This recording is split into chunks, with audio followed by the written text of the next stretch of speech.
Assalamualaikum warahmatullahi wabarakatuh. Perkenalkan, nama saya Hadianti. Di sini saya ingin mencoba menjelaskan contoh soal dari 13.3.8, yaitu asam asetat akan diesterifikasi pada fase cair dengan etanol pada suhu 373,15 Kelvin atau pada 100 derajat Celcius dan pada tekanan atmosfer untuk memproduksi etil asetat dan air. Berdasarkan reaksi CH3COOH ditambah C2H5OH akan menjadi CH3COOC2H5 ditambah H2O. Nah, di sini diketahui bahwa mol mula-mula dari asam asetat dan etanol yaitu 1. Nah, yang ditanyakan yaitu fraksi dari etil asetat. Contoh soal 13.8 ini dapat dikerjakan dengan Excel seperti ini. Nah, berdasarkan lampiran pada buku Wallace ini, yaitu kita dapat mengetahui delta HF dan delta G dari CH3COOH, H2O, CH3COOC2H5 dan C2H5OH.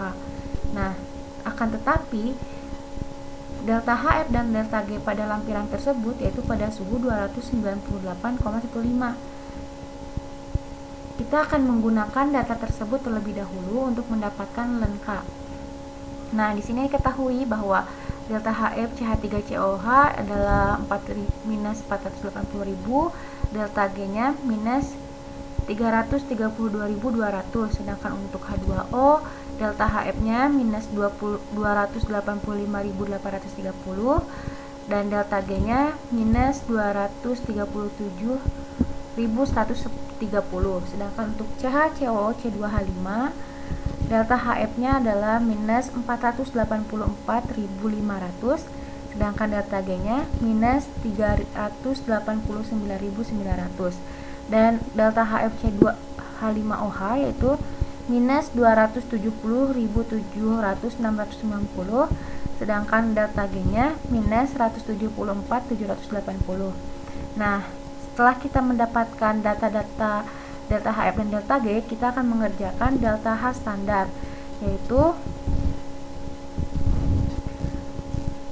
delta HF dari CH3COOH ditambah dengan delta HF H2O akan dikurangi dengan delta HF CH2H5 dan dikurangi delta HF C2H5OH sehingga menghasilkan minus 3.640.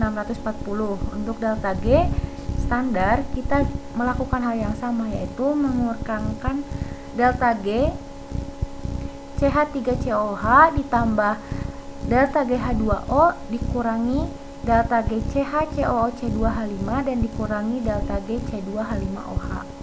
Nah, setelah itu akan didapatkan nilai delta G standar sebesar minus 4.650 Joule.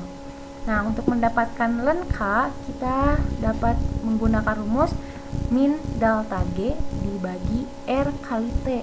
R yang dipakai yaitu 8,314, sedangkan T yang dipakai terlebih dahulu yaitu 298,15 Kelvin. Sehingga ln K ini akan didapat sebesar 1,87589 atau K pada 298 yaitu 6,52665. Nah, karena kita ingin mengetahui K pada suhu 373, maka dapat dicari dengan cara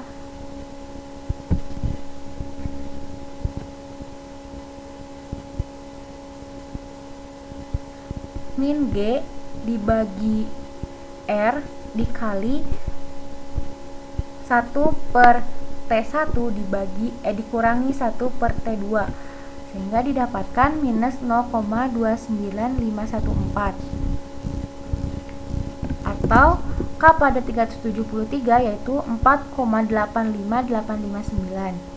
Nah, untuk mendapatkan fraksi senyawa I, kita dapat mencari dengan rumus mol mula-mula senyawa I dikurangi V kali epsilon dibagi mol mula-mula total.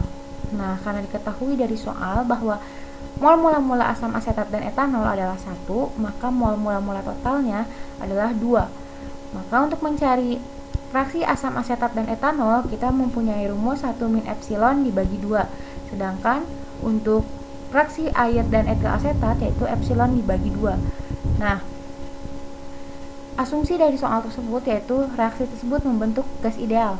Maka K sama dengan fraksi etil asetat dikali fraksi air dibagi fraksi asam asetat dikali fraksi etanol. Nah, sehingga K yang akan didapat yaitu epsilon dibagi 1 min epsilon dipangkatkan 2. Untuk menghitung epsilon ini, kita menggunakan K pada suhu 373 atau 4,85859, sehingga dengan perhitungan matematika biasa kita mendapatkan nilai E sebesar 0,687911734. Nah, karena yang ingin dicari itu fraksi etil asetat, kita substitusi nilai epsilon ini ke rumus fraksi etil asetat, yaitu epsilon per 2, sehingga didapat nilai fraksi asam etil asetat adalah 0,34395587. Sekian penjelasan dari saya. Mohon maaf bila banyak kesalahannya. Wassalamualaikum warahmatullahi wabarakatuh.